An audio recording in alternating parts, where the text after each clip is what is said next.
Şimdi geleceğimiz nokta Schumann rezonansı nedir? Ondan size biraz bahsetmek istiyorum. Şimdi dünyanın dönüşü esnasında bir ses yayıyor. Yani bir frekans oluşuyor. Dünya dönerken bir ses ortaya çıkıyor ve bu çıkan ses bizim kulaklarımız algılamıyor. Ama bir ses çıkıyor. Ve Schumann adında bir adam bu sesi ölçmüş ve bu sese, yani o çünkü dönerken bir direnç olduğundan bahsediyor, bir şeyden bahsediyor. Hani Schumann rezonansı şeklinde yazarsanız onu zaten öğrenirsiniz. Ne yapıyor? Demiş ki bu adam buna kendi adını vermiş. Buna Schumann rezonansı demiş. Şimdi ben geçenki şeyde anlatmıştım. Bazı sosyeteler nazardan korunmak için Schumann rezonansındaki sinyallerin üretilmişlerini, yani bilgisayar ortamında üretilmişlerini dinliyorlarmış. Bunun için dinliyorlarmış? Cin, şeytan kovmak için dinliyorlarmış. Peki bunlar bu fikre nereden kapıldı da böyle bir şey yapıyor? Onu da size anlatayım. Kur'an-ı Kerim'de Mülk suresinde hani Tebareke olarak bildiğiniz Mülk suresi var ya, oradaki ayette şöyle diyor. Velegat zeyyennes sema ed-dünya bimesabiha ve cealna harucu mellişşeyatini ve e'tedna lehum azabes sa'ir diyor. Oraya girip kendiniz de okuyabilirsiniz Tebareke'de. Velegat andolsun diyor, yemin olsun diyor. Bakın orada yine bir yemin ediyor. Velegat zeyyennes sema ed-dünya. Zeyyennesse zinet demek. Ed-dünya dünyanın zinetleri demek. Zeyyennes sema ed-dünya, yani dünya semasındaki zinetlere yemin olsun ki diye başlıyor ayet. Yani velegat zeyyennes sema ed-dünya, yani dünya semasındaki zinetlere yemin olsun ki diye başlıyor. Şimdi dünya semasındaki zinetler. Ayet böyle başlıyor.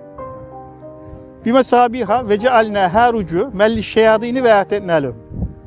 Orada dünya semasında, dünya aynı zamanda kişinin kendi dünyasına da orada bir atıf var. Şeytanlar hücum ettiğinde onlara azab-ı sair, azaplı bir ateş onları kovalar diyor. Peşlerine takılır diyor o ayette. Yani dünya semasının, süslü dünya semasının korunduğunu o ayette bize anlatıyor. İşte o korunma esnasında bazı enerjilerle korunduğunu ve insanın bir noktada dünyanın da insanın da aynı şekilde korunduğunu bize o ayette söylüyor ve o ayette dünya semasındaki zinetlere yemin ediyor.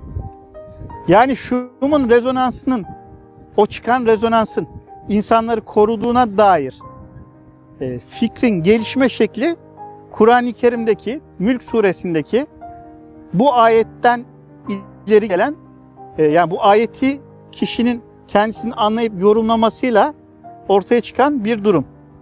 Şimdi Schumann rezonansı denilen o rezonans, dünyanın dönüşü esnasında çıkan rezonans böyle bir koruma yapabilir mi? Evet, yapabilir. Zaten dünyaya gelen işte o meteor yağmurları da bu şekilde manyetik alanları korunuyor ve geri gönderiliyor.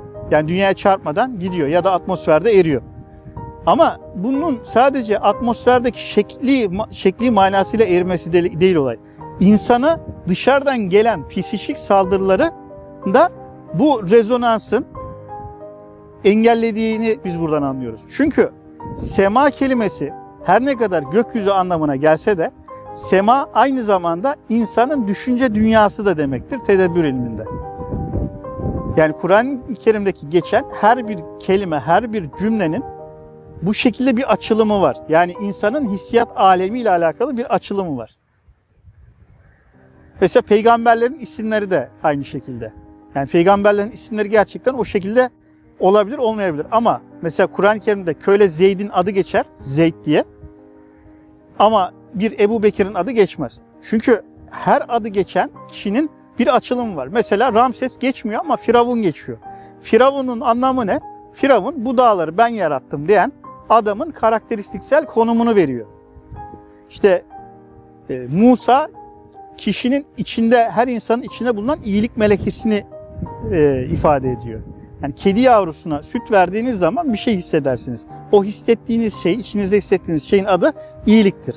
O iyilik melekesinin sizde aktifleştiği anlamına gelir. Ama bir şey için fedakarlık yaparsanız, yani 100 liranız vardır cebinizde, 50 liranın üzerinde verdiğiniz her rakam fedakarlığa giriyor ve yaptığınız bu fedakarlıklar sizi bir üst seviyeye taşıyor. Çünkü o zaman Muhammed melekesini kendinizde aktifleştirmiş oluyorsunuz. Muhammed melekesi aktifleştiğinde sizden Kur'an, yani Kur'an Muhammed'e iner. Ve içinizdeki Muhammed'i aktifleştirmezseniz Kur'an size inmez. Ve içinizdeki Muhammed'i fedakarlık yaparak aktifleştirdiğinizde Kur'an size inmeye başlar. Peki bu Kur'an hangi Kur'an? Musaf'tan bahsetmiyorum burada. Burada bahsettiğim olay, Kur'an hayattaki en doğru hakiki manalar demektir. Bu hayattaki en doğru hakiki evrensel manalar içinizdeki fedakarlık melekesinin aktifleşmesiyle ortaya çıkar.